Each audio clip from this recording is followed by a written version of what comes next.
been weeks, Barry, but the music is back. No more rainouts.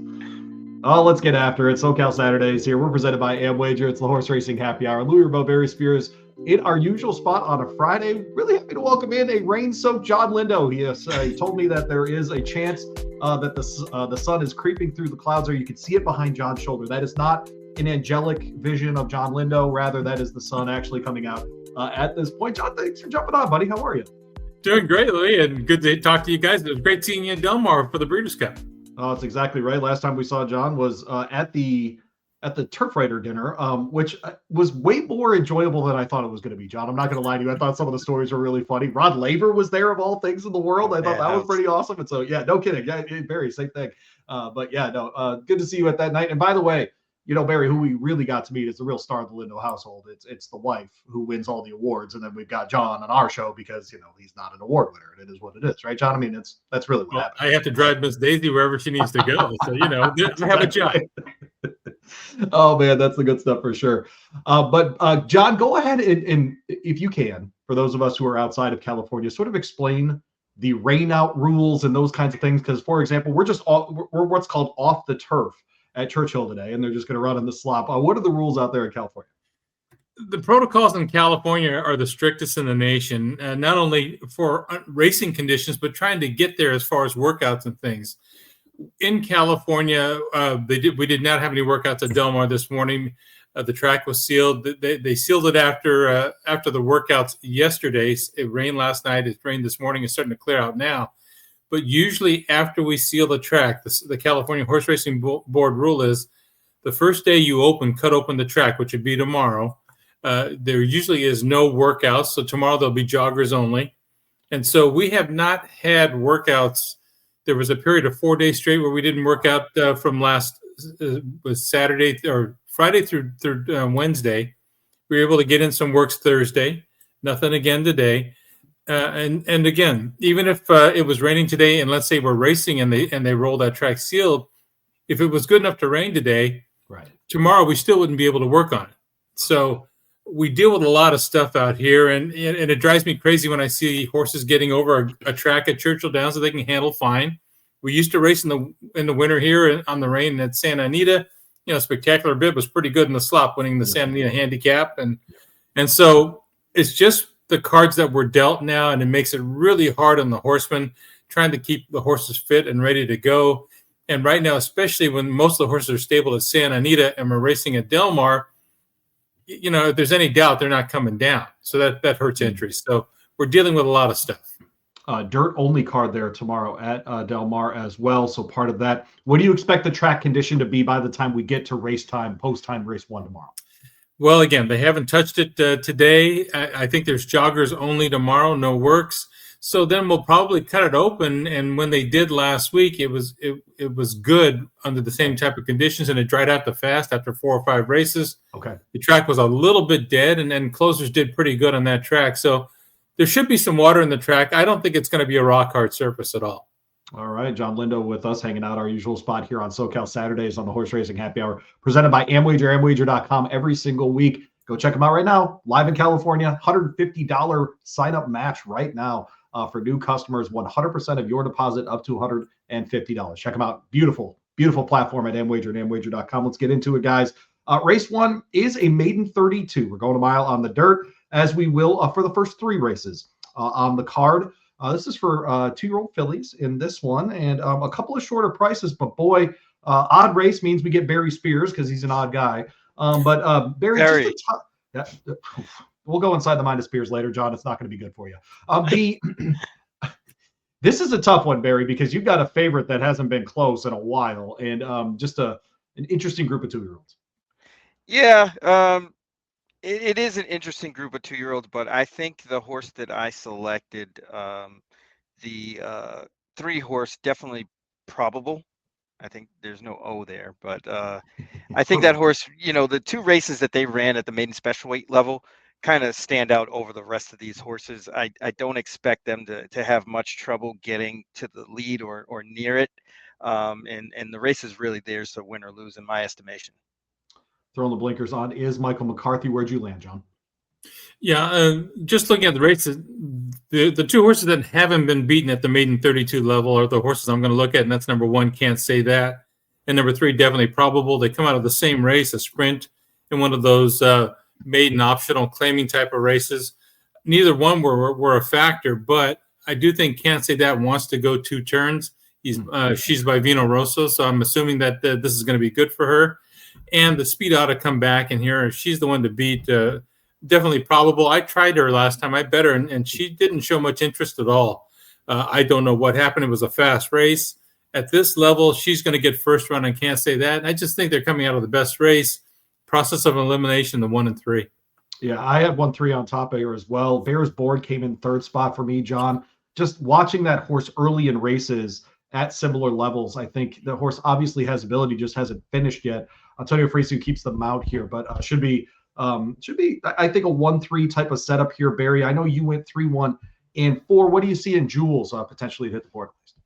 Speed factor might last a little bit longer than Bears Board. So we kind of went a different direction in that regard. But I think the top 4 will be the 1, 2, 3, and 4 in some order. Yeah, there you go. Move on to race 2 on the card here at Del Mar. We're talking Saturday racing, of course, presented by Amwager here on the Horse Racing Happy Hour. Jon Lindo, Barry Spears. My name is Louie Rabaut. We're here every Friday. If you would like to walk through the card with us in Southern California, $10,000 non-2 lifer claimer awaits us in race 2, mile on the dirt again, $18,000 on the line for 3 and up here. We go to you, John. Even races. You're an even guy. So what do you make of this one? Well, for number 1, Camera Shy is probably the nicest thing we can call this field. They have an aversion to winning. So somebody's going to have to win today. In a wide open race, just a very small lean to number 8, Noble Gary, who's at least in good form. And from the outside post, there's some speed right to his inside. And number 6, Typhoon Tommy, number 7, Toppers at Seaside. I think maybe Noble Gary falls into a trip here, just stalking the speed from the outside. And, again, I don't trust his heart at the 8th bull, but at 6-1 on the morning line, at least there's value to try it. So Noble Gary, a slight lean for me. If the race falls apart late, Gentleman's Club from the inside has no early speed. He'll be running a little bit late, and it's really hard to get behind a horse like Naismith, who is a 7-year-old eligible to non-winners at 2. Right. There's a reason they're non-winners at 2. They just don't win, and when you've had that many chances, I can't go there.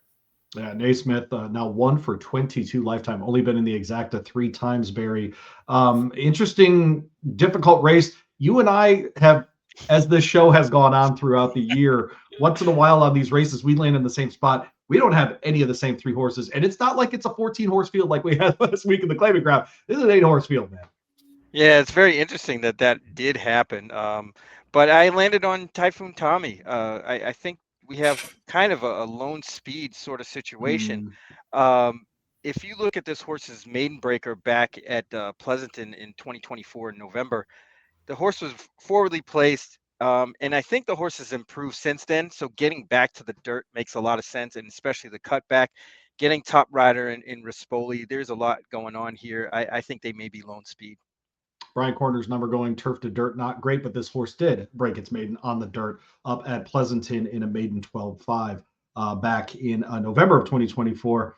Man, tough race here. I landed on the 2 in Naismith. So I'm going for the horse that's 1 for 22 lifetime, does have 8 third-place finishes. So hopefully just hitting the board. I'm essentially leaning on that race 2 back at Santa Anita at the beginning of October for that kind of form. Maybe the horse can't get the lead in this one, but can be close to the lead in Calfrey and get him home.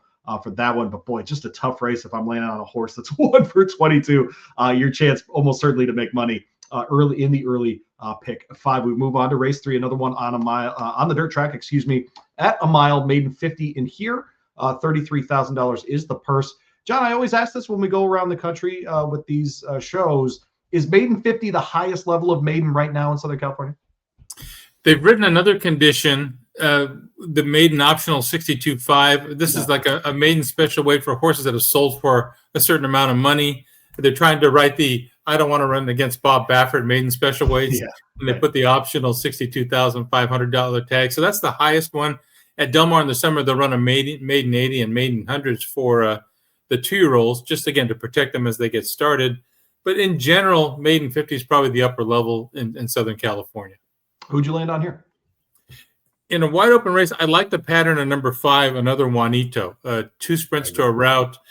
This is from the horse is from a route family. All the siblings that have won going 2 turns.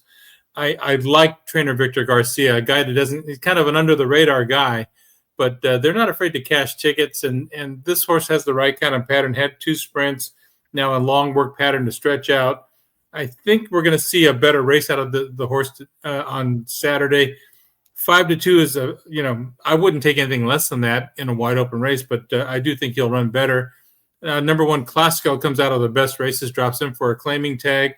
I expect him to show some speed from the rail, and I see Antonio Fresu gets the mount here. He might carry this field a long way. And if you're looking, show bet players, number 2, King of Success, a big lumbering 1-paced horse who finally stretches out. He's going to go a route. I just don't know if he's going to go a route very fast. But he's one of those horses that if they fall apart, he's just going to keep grinding and grinding. Barry, you went chalky here. What the heck? What's going on, buddy? I must have been slightly ill when I looked at this card yesterday. But I landed. That's Barry feeling it, not the card being ill. Let's be very clear. Yeah, there's a big difference. There's a big difference. Handicappers.com. It's just Barry. Okay, go ahead. Yes. I landed on Kid Charlemagne. Those 2 efforts. The first 2 were really good. One in the Kitten's Joy at Colonial. They probably were overmatched. Blinkers off does kind of make sense here. Jonathan Thomas does really good with these types, dropping back in, maiden special weight, the maiden claimer. I think this horse will have the run of the race, be wherever they want to put this horse. I think they're the goods. Yeah, I went 1-5-3 here, hoping that Classico throws some of that longer distance form in, but more like we saw 2 back at Del Mar. I know it was on the turf, but we get to dirt here. But man, I can't look past Doug O'Neill's number for moving from maiden special to maiden claimer, and I certainly can't look past his 2-year-old number either. It's been a pretty good meet for Doug O'Neill here, John. Yeah, it was a little bit quiet at the Santa Anita Autumn meet. Yeah. And, it just depends down here, excuse me, what races will go. And, right. Doug's got horses at all different levels, so he'll keep firing at you. And he's going to win his share, and then he'll go on a run and just, for 2 or 3 days, win everything in sight. And then they're out of conditions. He has to wait till they come back again. But he's going well right now. He's got a big barn, and he just runs them where they belong. And if you want to claim them, that's fine. He'll get another. He's got an army out there. He means when he says, "Why not us?" He really means it. Again, by the way, if I haven't mentioned it, John's from a radio program on the weekends called Thoroughbred L.A. At least that's how I found John originally. And so thoroughbredla.com, they're on KLAA every Saturday and Sunday. Be sure to check that out. Frankly, you can listen online, but if you're in Southern California, for sure. Maiden 20 awaits us in race 4. We will sprint for this one. Go 6.5 on the dirt. Fillies and mares 3 and up here. We're in for 20. We're trying to win our first race. Barry, you get to go first on an even race because I'm feeling charitable. Oh, that's different. I guess it is. 'Tis the season, as they say, right? Thinking about my brethren. That's right. There you are. But this was an interesting race. I think there's quite a bit of speed in here. And I went to the horse on the cutback, the 7, Greta's Ghost. Yep. Should get a great trip. Second time at this level, which I like as an angle a lot. But Kyle Frey should have this horse in great position. If they kind of do what they did last time in this race, they should be good as gold. Yeah, we're going to go from a route to sprint there, a decent angle for trainer George Papaproudromou. Where'd you land here, John? I landed in a different spot. The ones that I've seen in Southern California, they're not much. And so I went looking for one of the ship and win horses. They do have that ship and win program here at Del Mar. And number 8, Aloha Dreamin' qualifies for that, where they get a travel stipend for coming out to race in California. Yeah. And they're running for, on the dirt, a 50% purse bonus. So you add 50% on whatever they can earn during this meet. So it makes all the sense in the world to run the horse where they can win. I thought the race at Who's Your Indy last year was not bad. Broke slowly from the rail, had some traffic, and finished up well. I think the horse will like 6.5 furlongs outside from the rail last time. That's going to help. And you catch the right feel here. Trainer Bob Hess having a good meet. He's just been he loves Del Mar, and he points horses to these ship and win races. And I think this is the right horse, Aloha Dreamin'. The other ship and win horse, number 2, Divine Wind. You talked about Doug O'Neill. Again, he's going to run this horse where he belongs, dropping out of races from Churchill Downs and Ellis Park. Won't have to be any kind of starter to win this race. I don't like the lack of speed. This horse might be a little further back than you want to be at Del Mar, but I respect the connections here. And I just think both Ship and Win horses are live. I got the one Tupelo on top here, celebrating Mississippi apparently, but a daughter of Bernardini in this spot. Tried the maiden 20 level last time and finished a decent second ahead of another runner in this race in Moonlight Courage. Essentially, guys, I'm just hoping that this is the second time doing something and the horse puts it together for Michael McCarthy. And I do think that that's an okay angle. This kind of layoff for him as well. He hits at 20% with a massive sample size. He's really good maiden claimers, etc. So I have Tupelo on top in this field in race 4. By the way, did start the only pick six, the $2 pick six there at Del Mar. Let's carry over tomorrow, John.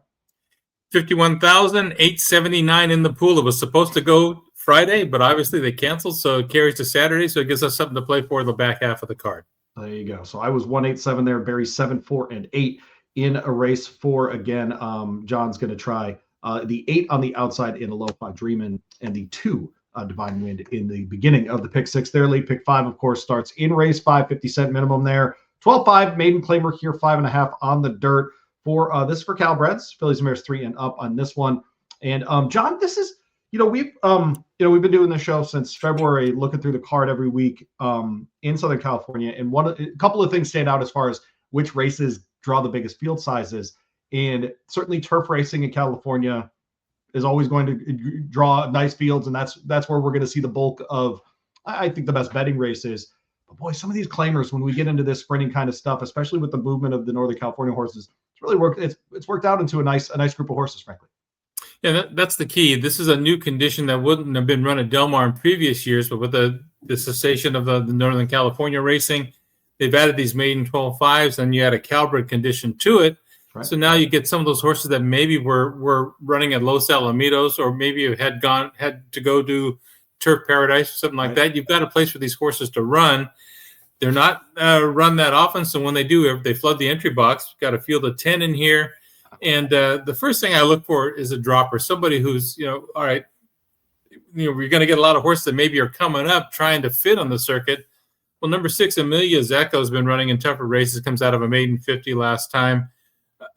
Has had some trouble at the gate, not a quick horse out of the gate, but at this level, you get a lot of chief speed to set the horse up. And the drop in class, you get Antonio Fresu here for Phil D'Amato. I just think he's realistic here. If they want to take this filly, they can have her. He doesn't need these kind in the barn. You just win races and drive them down their throat until you can move on. So Amelia Zecco definitely the one to beat here. K Bella Luna coming off the layoff. This is for Ron Ellis. This horse is trained pretty well in the morning. I don't know how much ability she has, but she's a new face in a race where I've seen a lot of these. I think K Bella Luna, number 7, has a little chance. The 6 and 7 for me, and if somebody else wins, I'll cover and spread the race in the pick 5 on a backup ticket. K Bella Luna is Barry's top pick here in this one. The 7-horse Orontes rides for the aforementioned Ron Ellis. What do you like here, Barry? Well, usually in races like this, I gravitate to horses that A, haven't run very much, and B, shown a little bit of speed. And K Bella Luna kind of fits that bill. And the drop down makes a lot of sense too, right. From 20 down to 12-5. Probably fits here very, very well. So we'll give that one a shot and get away from the favorite a little bit. I agree with John on the 6-horse here. Long shot that I'm going to be watching is the 2 Circle of Fire for Sally Rivera, who doesn't have a win yet this year. But Giovanni Franco picks up the mount. He also has no wins in this meet. But the horses put together a couple of nice works, a nice work from the gate 3 back in September. And I'm wondering if we don't get a horse that's at least second up, got on the track a little bit before we get a Gio Franco. I think this one could hit the board and really upset the apple cart, because I think we're going to get way more than 20 to 1. I think this horse will be, what is it? Circumference. Yeah, the old daughter of Circumference. That's what we're going for here.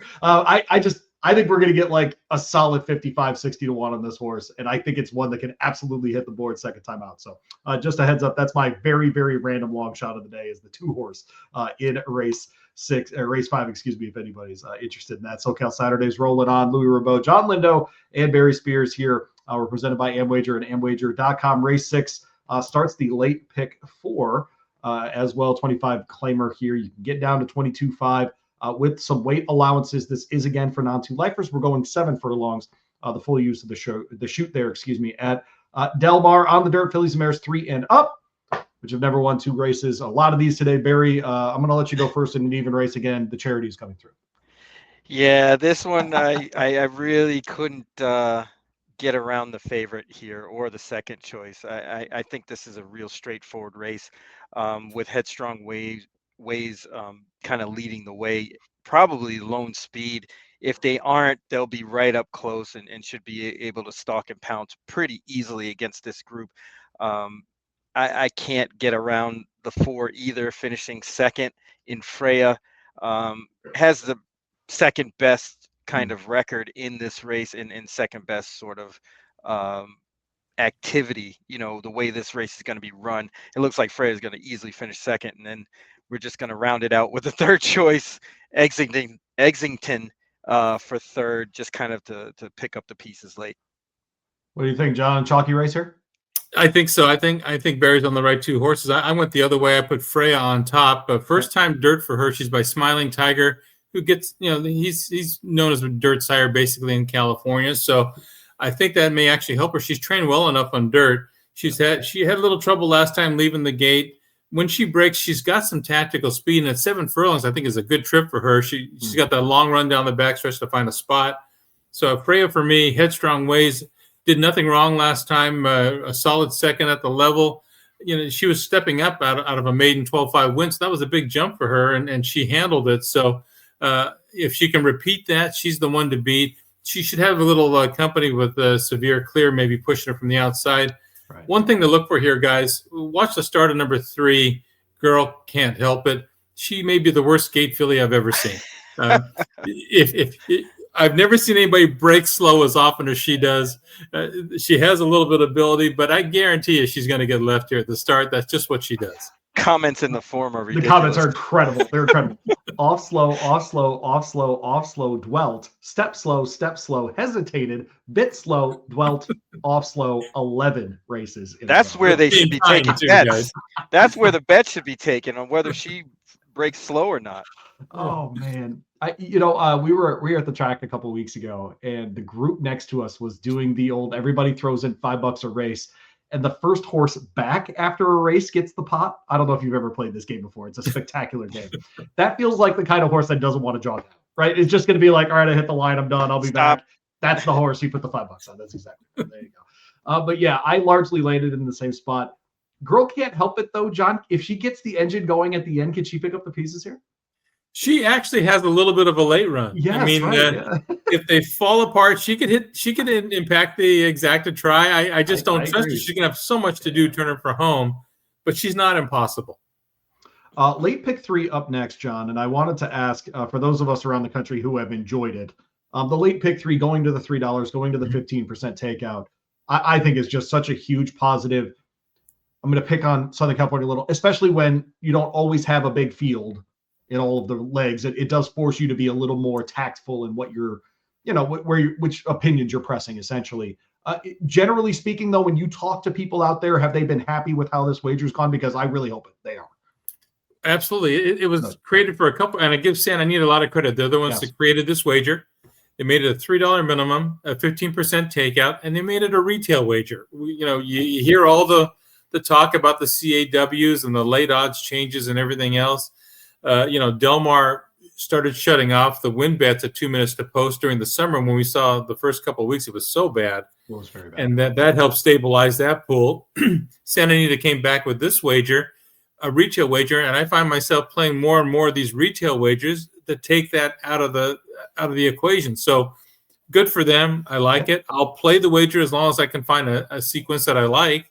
Yeah. Right. And this is an interesting race. And for me, with the pick 6 and everything else, I think there's a single in here, and I like number 7, Crystal Clean. Nice. She ran real well last time from the rail, ran second to a filly, Stay in Line, who really ran well that day. She tried 50,000 over the weekend open company. That was too much, but she's a good, solid filly that wins races. This is a 3-year-old that was taking on older that day. She goes from the rail to the outside. She's got tactical speed, and she didn't catch any monsters in here. She's going to be very tough to beat. Number 7, Crystal Clean, a single for me. If you're playing exactas or tries, I think the 3 Timekeeper's Charm and the 4 Rizzleberry Rose are the right ones underneath. But if Crystal Clean gets beat, then I lose the pick 6 and I'm out of that late pick 3. Barry is going to disagree with you, but he's going to kind of agree with you. Barry, I know you got the 4 on top here. Yeah, I used Rizzleberry Rose. I like horses that come off a layoff from their 2-year-old year to their 3-year-old year, and they either pair up their best figure or get a little bit better. Usually that means there's some more improvement in there after that. And this horse did that on September 7th. Came back off a layoff from November 1st, 2024, and ran a pretty decent race against this group. Then they went to the turf last time, and actually ran a pretty decent race. And I think they may have improved getting back to the preferred surface of the dirt. And this trip should get it done for a horse like this. That will be a pretty decent price. Juan Hernandez in the saddle doesn't hurt either. So we're gonna put the 4 on top. You didn't mention Don't You Forget here, John, who won essentially this race 2 back at Del Mar, claimed out of the Peter Miller barn in that effort. Goes for Papa Prodromo here, who tried her on the dirt last time. Can she win here as well, or is she a step slower than the 7th pick? She can, but I tell you, before her last race, in the work before the last race, she lugged out so bad. Yeah. It really looked ugly, and then she did the same thing in the race. And this was off the barn switch. So I don't know if George Papa Prodromo has figured out the keys to the car yet. Got it. This looks like a tricky filly. She's good enough to win the race, but she just looks like she's gone the wrong way off the barn switch to me. All right. Okay. All right. Fair enough. Late double. Yeah, it was a little weird. It was a little weird with that horse because, she showed speed, early and late last year and early this year. And then all of a sudden she comes off the pace in her first run for the new barn and then does no running. Then Juan Hernandez just abandons her. So there's a lot to be desired, but she's still talented enough in this sort of field to pick up some pieces if she doesn't have the speed like she once had. 27 races, 16 times in the trifecta. I don't know, at some point, that's the kind of horse. But what you say, John, is correct. The most recent work, 105 and change. It just doesn't even look good on paper. I didn't get to watch the work, but just even on paper, it doesn't look good. So hopefully they do find the keys, if you will, as John just said. But the late double is a $5 minimum on the late double. Another great bet. I do miss those golden hour wagers. Oh, Barry, I missed that. Trying to pick off the $8,000 claimer at Golden Gate Fields, and the right light is flashing on the gate at Golden Gate Fields. Thank you, Matt. Thank you. The Native Diver is a grade 3. It will be race 8 tomorrow at Del Mar, a mile and an eighth on the dirt, $100,000 on the line here. Barry, I asked this question to start. How surprised were you to see Nevada Beach in this field? Not too surprised, because of the fact that this horse really didn't do much running in the Breeders' Cup Classic and seemed to be just fine. I think this is a field that they can definitely handle and should handle. It's just a matter of how far this horse will win by. What's your sense, John, of why they're running Nevada Beach here? Are they getting him ready for a ship to, say, the Arabian Peninsula? Are they thinking about the Pegasus? Why do you think he's in here? I just think it's an easy spot. You come and you have to remember, he ran 7th, got beaten 13 lengths in the Breeders' Cup Classic, but we talked about how good that field was. He just wasn't ready to handle that kind of competition. He beat older horses in the Goodwood, which was a grade 1 at San Antonio in the previous start. He's unbeaten going 9 furlongs, which is what he gets on Saturday. And he's got some tactical speed. I would expect number 2, Westwood, would probably make the lead. And then you're going to have Nevada Beach sitting on his outside in the clear, stalking, which is a pretty easy trip. So he's going to be awful tough to beat in here. The barn's go-to guy, Juan Hernandez, picks up the mount now that he got beat last time. So I can't make any excuses for him. I just think it's a good spot to run him. He'll have to beat number 1, Indispensable, from the John Sadler stable. This is a horse who's only won 2 races lifetime, but they've both been at Del Mar. So he likes this racetrack.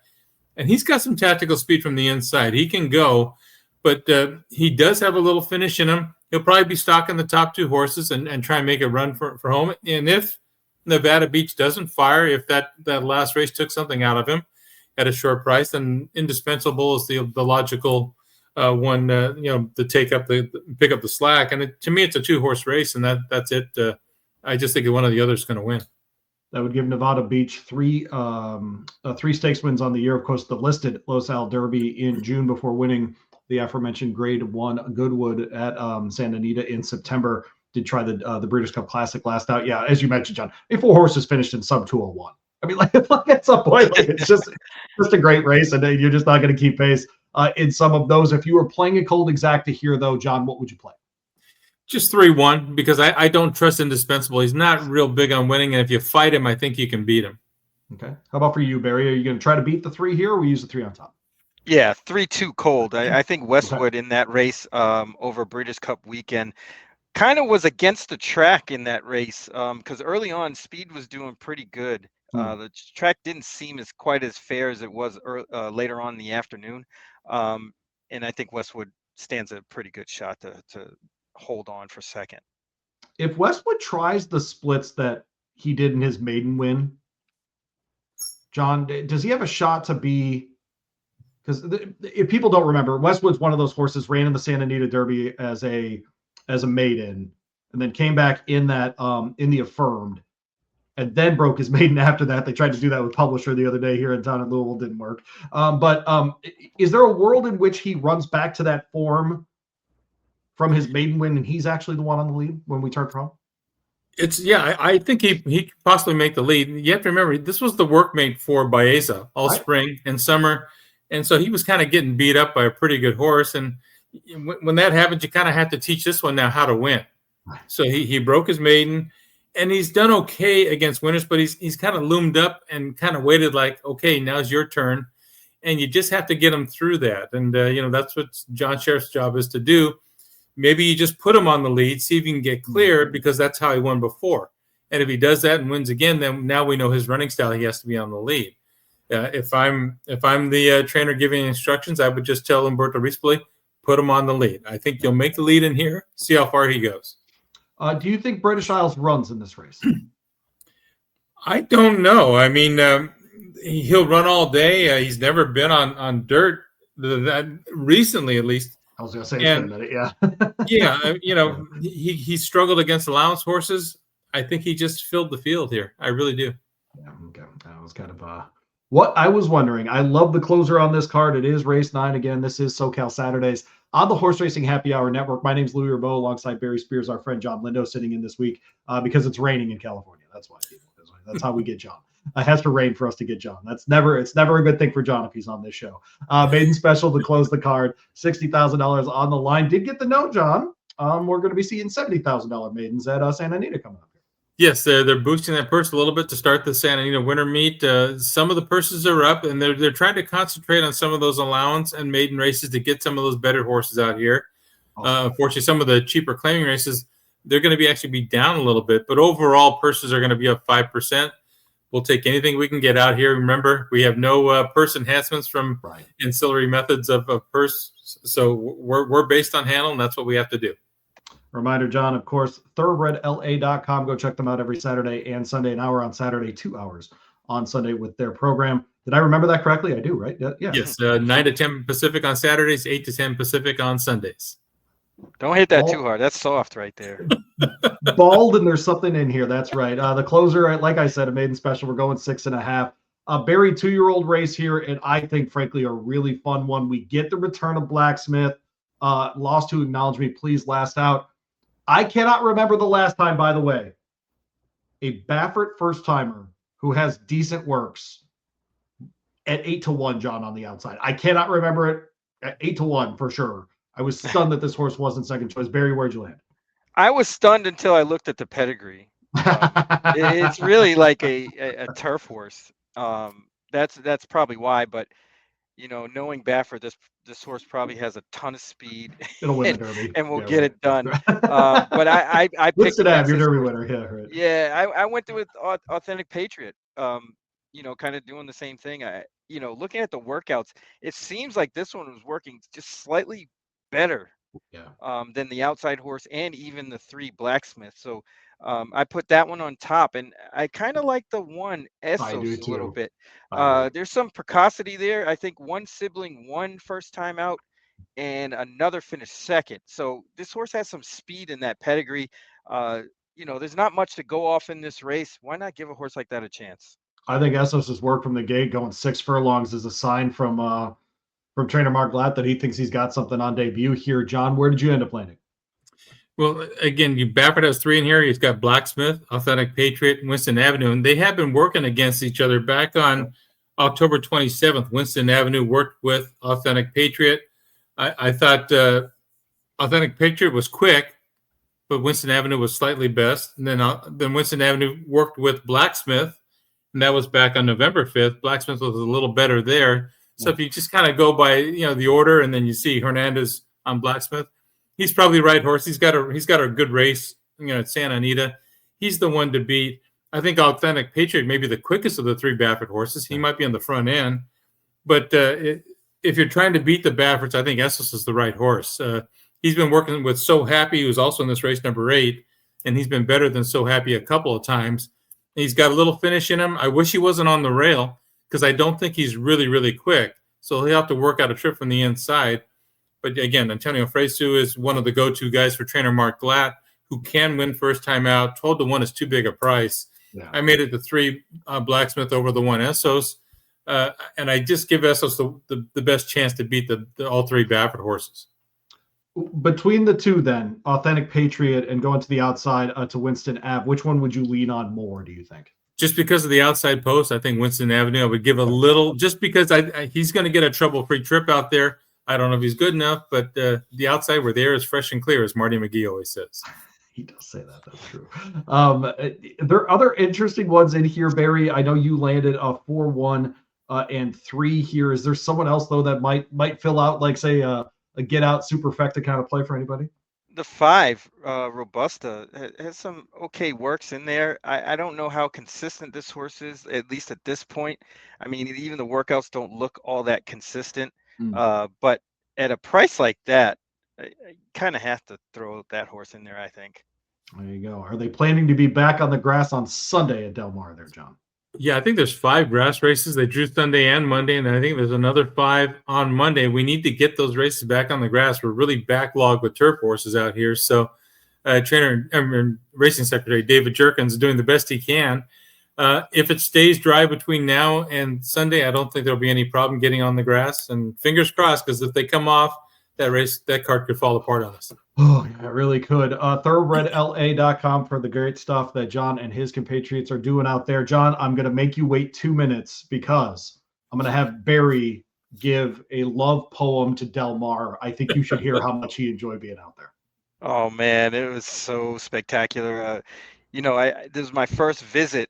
But I was just amazed with the scenery, the views, the horses, everything was great. I think, and I talked about this with Louie while I was out there. It's just a different sort of vibe than Saratoga. People like to compare the 2, sure, but there really isn't a comparison. They're just 2 unique places with 2 unique kinds of racing, and it's great, both of them. Well, there you go, John. How about that? You like that? I do, and we don't need to wear a coat in our box seats. And I'm good with that. I wear shorts. I wear shorts all the time, so I'm okay with that. Well, you're a shorts and flip-flops guy. You got the San Diego Padre hat on. Come on by anytime. There you go. He's Jon Lindo, Thoroughbred L.A. Barry Spears, of course, you know it from the Notorious OTB and from all of our great programming here on the Horse Racing Happy Hour Network. I'll be dropping a couple of episodes, shorter ones. One with Steve Kornacki, looking at a couple of stakes races around the country. He was on my radio show this morning. And Whit Beckman and Jason Worth were on together this morning. I'll drop that one as well. They've got Fly Mohawk, of course, Derby 151 alum. He goes in the Grade 3 Commonwealth Turf at Churchill Downs tomorrow. For John and for Barry, I'm Louie Rabaut. Thanks to our friends, of course, over at Amwager and Amwager.com. They've got that great sign-up bonus right now for you. Get on over there. 100% deposit match up to $150. We'll see you next Friday on SoCal Saturdays.